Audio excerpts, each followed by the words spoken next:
views and opinions expressed do not necessarily reflect those of Access Fort Wayne, the Allen County Public Library, or any other supporting groups. If you'd like to produce a show, call us at 260-421-1250.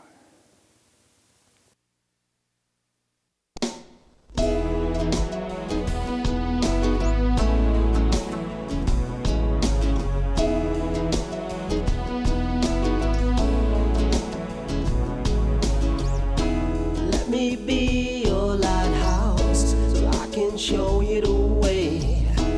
Let me be your shining light, I'll keep you from drifting away. I'm the one that makes you try when... Welcome to my show. This is Patty Hunter of Patty's Page.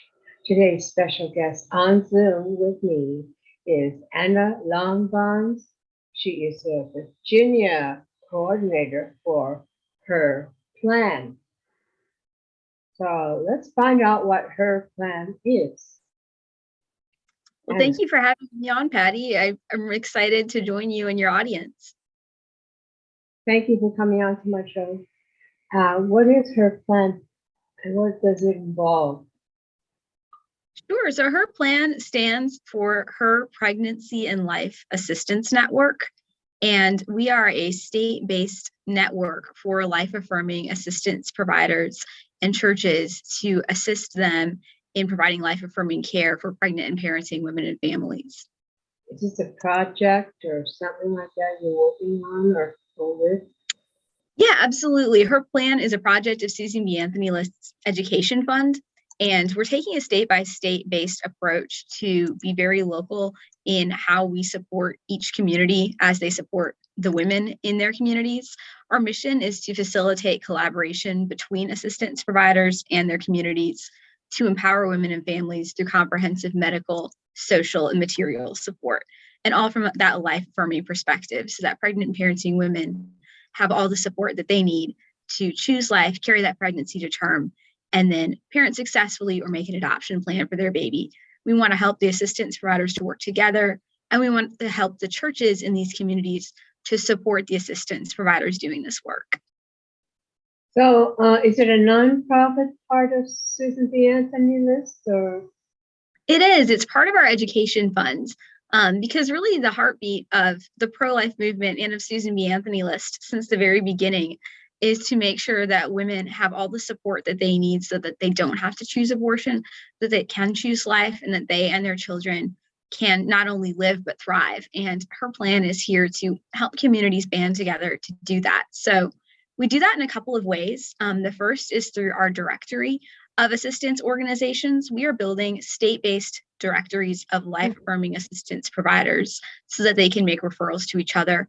And then we're helping churches to rally around these assistance organizations to serve them, start programs of their own, and educate their congregations on the needs that women who are pregnant or parenting face and how churches can step into these areas of need. What kind of churches?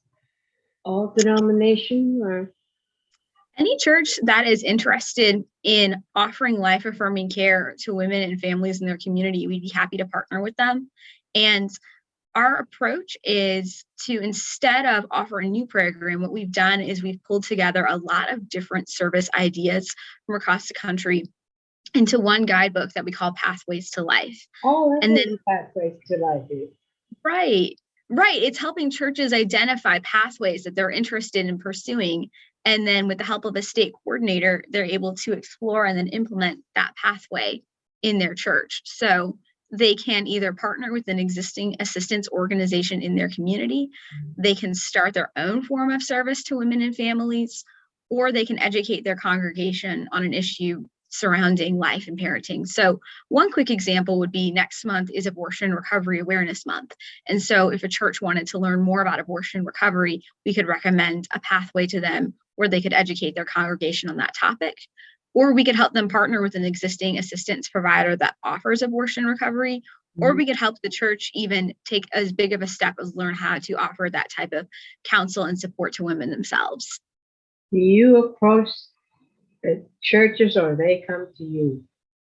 Yeah, it kind of both, actually. So we've reached out to churches we think might be interested interested, but we also want to make it very easy for churches to come to us and engage with us. So all of our pathways guides are posted online, along with a survey that churches can fill out that helps them identify their unique giftings and their unique interests, so that we can recommend specific pathways that they might be interested in pursuing. Because there are over 100 different pathways, different models of care in the Pathways to Life guide, because women have a lot of different needs and churches have a lot of different ways they could meet those needs. We want to help the church pinpoint what's most interesting to them and where God is calling them. We have state-based guides because the intro of each guide goes over the unique needs and landscape of that specific state. But we also have a national version in case you have viewers from a state that's not one of our Her Plan states, but they still want to get involved in their church. They can still use that national guide. So those states that you work with, not just national, what are they again? Right. So we have state coordinators hired in Virginia. I'm the Virginia state coordinator, but then also in Georgia, Mississippi, and West Virginia. And so what we do as state coordinators on a day-to-day basis is forge relationships with the assistance providers and the churches in our states to help them connect with each other, to help them use the Pathways to Life guide, but then also to help them use our directory that we're building of all these different assistance organizations. So for example, I know a lot of pregnancy center leaders, and I also know a lot of leaders who offer counseling, who offer food, material assistance, housing, support to families who may have received an adverse medical diagnosis. We have a lot of those here, dear. Hope Center, A Mother's Hope. Right. Exactly. So places like that, helping them to connect with each other and make those referrals to each other, and then helping them to connect with churches. So it's really a network of assistance providers and churches, but they're all rallying around to serve women and families in need, because our conviction here at the Susan B. Anthony list and here at Her Plan is that there's a need now, but there will be an even greater need later if Roe versus Wade were to be overturned. If that were to happen, then we need this network and we need this support system in place. When I'm being positive here, when Roe versus Wade is overturned, reversed, you might say, how can you help each parent in each state, even the legislators? Do you deal with the legislators who pass the bills? Right. So Her Plan is very specifically service oriented, because we wanted to answer that question that you just posed. How can we help pregnant and parenting women and families, and what are their needs? And what we did was we boiled it down to 7 specific needs, 7 categories of care. And those are what we based our Pathways to Life guide around. And those are what we're basing our directory around. And those are those 7 core needs that a mom faces. And then we've spent the last several years as an organization figuring out how churches and how assistance providers can collaborate to fill those needs. So the first need is mentorship. A lot of women don't know where to start. And then you go on down the list. There's health and well-being. There's financial assistance, work, or education. Maybe she thinks she can't parent because she just can't afford it. There's material or legal support. Maybe she thinks I can't have a baby because I have no place to live. I have no food to eat. I have no transportation, facing a legal situation. Right, exactly. And then on down the list, recovery and mental health, prenatal diagnosis, care for children. These are complex needs. It could be addiction. It could be intimate partner violence. It could be she's received an adverse prenatal diagnosis. But then for all of these seemingly insurmountable needs, when you break them down and you have assistance providers and you have community members and churches coming together, these needs are much more doable. We can answer the challenges that women face when we're able to work together. And so that's what Her Plan does, is help people work together. We help the churches, we help the assistance providers find each other, get to know each other, and then develop solutions together. You find a lot of churches agreeing with you. Some don't like to even mention that abortion can be in their own congregation. So how to get through to those people? Right. So we we really have an individualized approach in the sense that we can go church by church. So if a church if a church is life affirming, but they want to be very service oriented and not talk about policy, we can do that. If a church is very interested in the national landscape and how their work fits into that, we get that too. Really, our goal is to come alongside anyone who cares about women, who cares about unborn life and cares about young children, and help them to act on that compassion, really help them to activate that sense of, oh, we should be doing something, we should be helping women and children. And then we come alongside and we help them to do that. We are here to build up the life affirming support community across our states. And that's why it is really helpful that we have specific state coordinators, because then we can take the time to have that long-term relationship building, to get to know the passions, the interest, and the approach of each individual church. So with the people, the mothers who have their babies, are you with them throughout the child's life or first couple of years? Do you counsel them?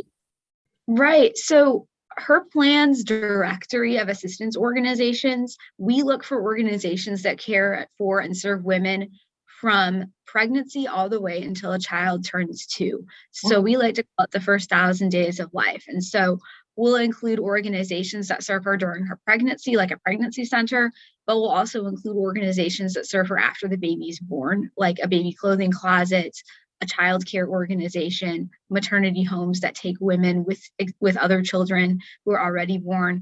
We definitely want to make sure that she's got support throughout that entire kind of vulnerable time period of pregnancy, all the way till the child is age 2 years old. Would you come to Indiana? We're not there yet. But like I said, your audiences can definitely use that National Pathways to Life guide. They can use the online directories once they're live to get inspired for their own states. Because what I would really encourage viewers to think about is, what does life affirming support for women and families in your community look like for you? And part of the benefit of her plan that I really appreciate is our team has taken a long time to very intentionally think through what each of these needs that a young woman might face, and then how a community can fill those needs. So you might look at her plan and think, oh, I never considered that transportation was life affirming service. I never considered that financial assistance was necessarily life affirming service. But if you are offering these services to members of your community in a life affirming way, and if pregnant and parenting women and families can benefit from them, then you really are strengthening that life affirming safety net. There are so many different ways to get involved, and I'm really hopeful that her plan can be an inspiring springboard for people to see the different needs, but then also the different ways that we can be involved in meeting those needs directly, or partnering with the organizations in our communities that already meet those needs. So do you work with APOLO? Yes.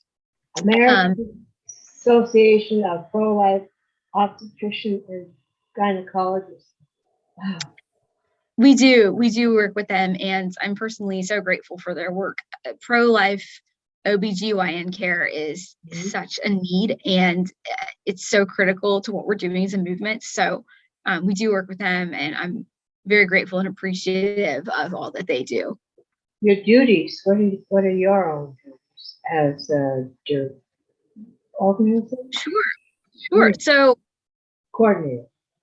Virginia coordinator, exactly. So as Virginia coordinator, I spend the majority of my time building relationships with assistance organizations here in Virginia. So I travel fairly frequently to visit them in person.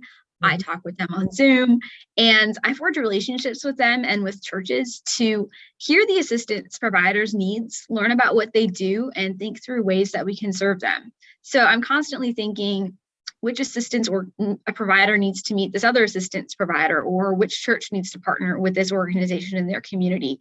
So it's a lot of networking. It's a lot of relationship building. And then it all feeds back to that online directory of assistance providers that we're building, and then the Pathways to Life guide for church engagement. How do you get a hold of the Pathways to Life? What's their email I mean, Absolutely. So it's actually online. If you go to herplan.org/community, that's our landing page. And then you'll be able to read more about the guide, and you'll also be able to see those different state-specific versions. And then you'll also be able to take the Life Affirming Church assessment. So I really do like that assessment tool. I think it's really useful to break down what a church is interested in. And honestly, even the process of going through that assessment is very clarifying, because it helps churches think through what they are already doing, but what they might not yet be doing, that it didn't even occur to them as a need, but it is a need in their community. So it only takes about 10 minutes, but I do highly recommend that tool as well. And it's all on herplan.org/community. You collaborate with a lot of people. Like, you also collaborate with American College of Pediatricians. Exactly. Yep, that speaks to the birth through age 2 concepts that you had mentioned earlier, of how we want to support a woman while she's pregnant. We also want to make sure she has support for her baby up until that child's 2nd year of life. And so we want to make sure that we identify and include life affirming pediatricians. And so knowing organizations that network with these life affirming pediatricians is really such a blessing to plan. And I'm so grateful for the work that they do as well. Do you have lists of people, doctors, for moms and their dads, to go to get help? What kind of doctor per state, or what? Do you have that? Right. So that's what that online directory that we're building will really accomplish. Is it's going to be an online listing of all the different assistance providers state by state. And so we'll include doctors in that directory. We'll also include providers in all those 7 categories of care. So the idea is that these assistance providers can refer to each other, can refer clients to each other, that is. So if a pregnancy center sees a mom and she's got a need in another category, like she needs to see an OBGYN, they can get on the directory to find OBGYNs where they can make that referral happen. Pro-life, of course. Right, exactly. Every organization we list, we make sure they're life affirming, and we also make sure that they're a quality organization. So, if, for example, if they need to be licensed, we make sure that they're licensed, and we do that vetting on the back end so that people can really make those referrals with confidence. Doctor, I go to the OBGYN. She's pro-life. Oh, that's phenomenal. She's beautiful. I mean, she's a nice, wow, that's a big difference between abortionists and real doctors who care. Exactly. Do you face the abortionists themselves, or do you stay away from that area? We tend to work more with the assistance providers that are life affirming, but we do also build relationships with sidewalk counselors, and so with those advocates outside abortion facilities. And so our hope is that plan will be a good resource for them. That way, if they are ever trying to help a woman in need and trying to locate good life affirming alternative resources for her, that they can use our directory to do that. And so that's one of the reasons I'm excited that it will be online, is because then it's that much easier to look it up on your cell phone and make that referral right there on the sidewalk. So you can also, like you said, you can look it up on your cell phone. Do you have a directory, physical directory for people to have in hand? Right. So we are actually building a feature into the online version that will make printing it really easy. That will make printing it easier so that people can print whatever section of it they'd like to have on hand. So you can filter it down, print it that way. Sort of like printing a recipe off the internet. That way you don't have to print the whole cookbook. You can just print one recipe. That's how the directory will be. It's very user-friendly, very customizable. And cheaper. Exactly. There you go. Well, and you don't want somebody in Virginia to have to print the whole state if all they need is 4 counties. So that was the goal, was to make it as user friendly as we could, and then that way it's constantly being updated too. Since it's online, we can make changes anytime we need to. Do you have any other language? Are you bilingual, Spanish or other languages that people who It's don't? only in English right now. I mean, people could use that Google Translate feature on their web browsers if they wanted, but we don't have anything specifically translated. Oh, I hear you. So, recovery and mental health care for children. What's up? So our recovery and mental health category, we actually divide that down into a couple of different subcategories. And so those are the different recovery needs a woman who's pregnant or parenting may face. And so that could be an addiction that she's facing, so addiction or suicide intervention. That could be intimate partner violence or trafficking that she may be facing. And so organizations that intervene there.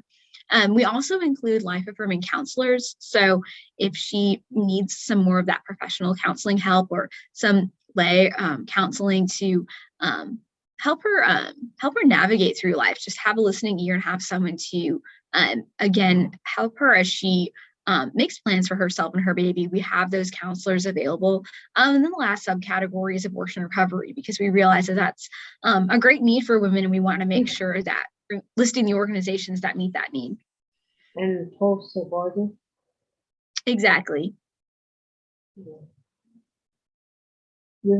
I'm glad you're with us here in the United States. Would you be traveling out of the United States when you get bigger and bigger, or you're still in the baby stage? Right, exactly. To stick with the pro-life metaphors, we're in the United States for right now. We have state coordinators, as I said, in 4 states, but we'd like to expand that as well.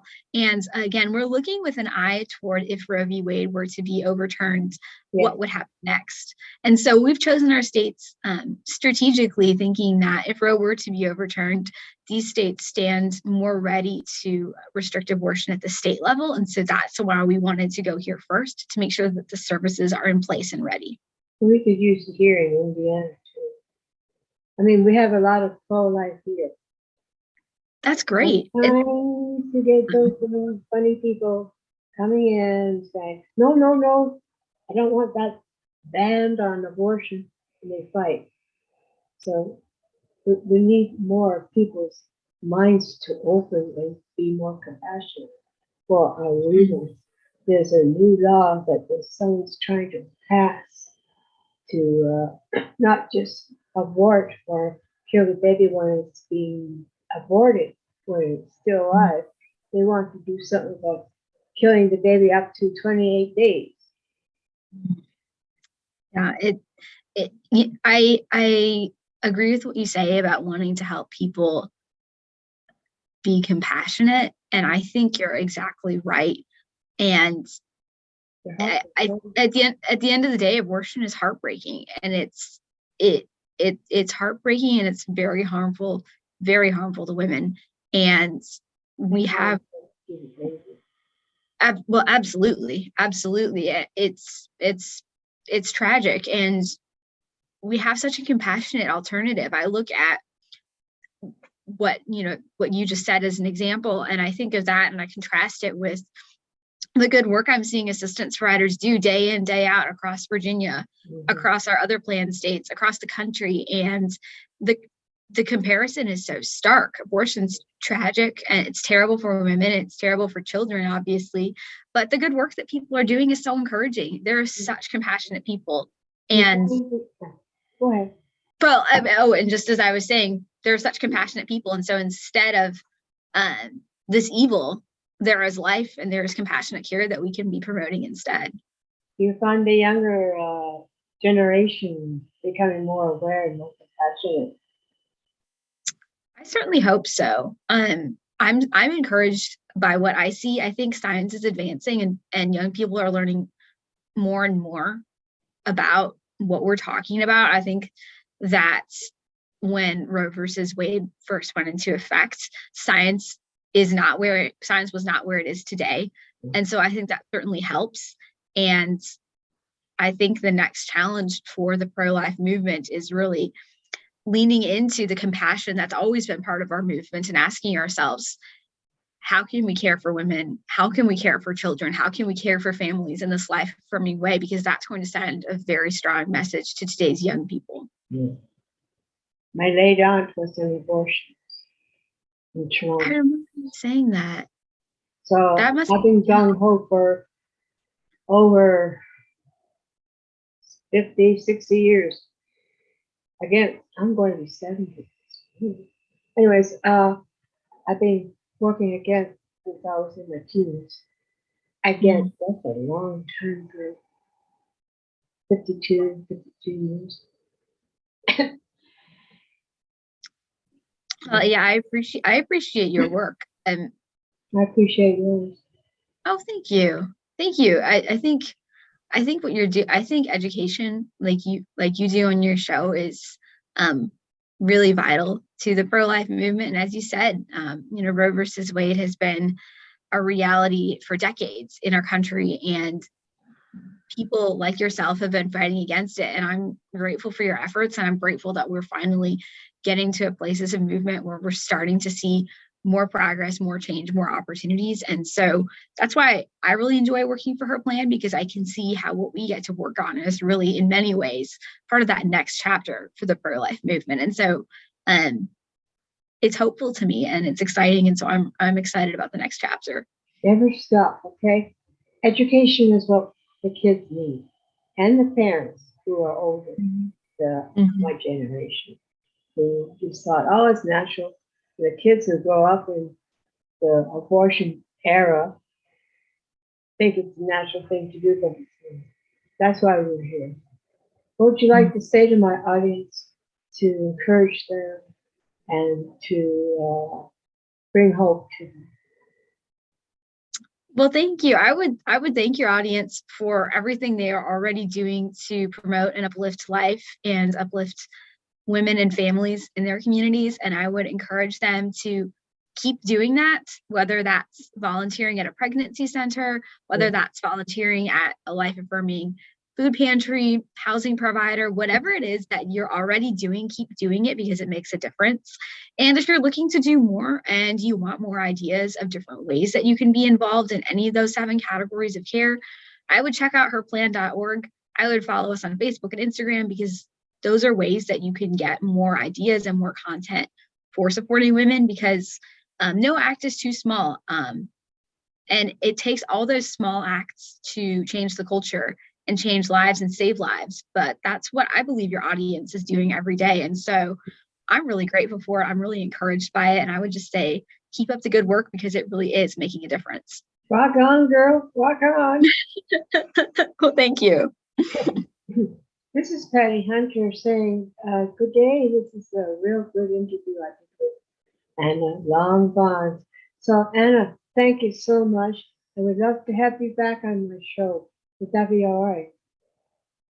Well, thank you, Patty. It was a pleasure getting to talk with you. I really appreciate it.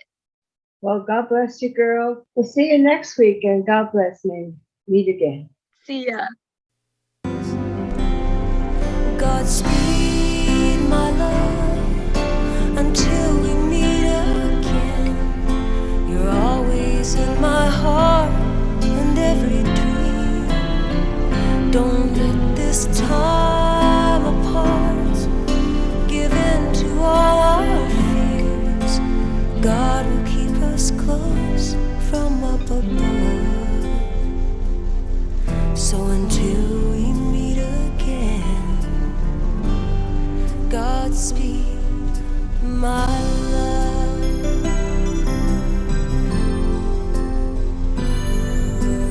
God is with us always, and for the rest of all our lives.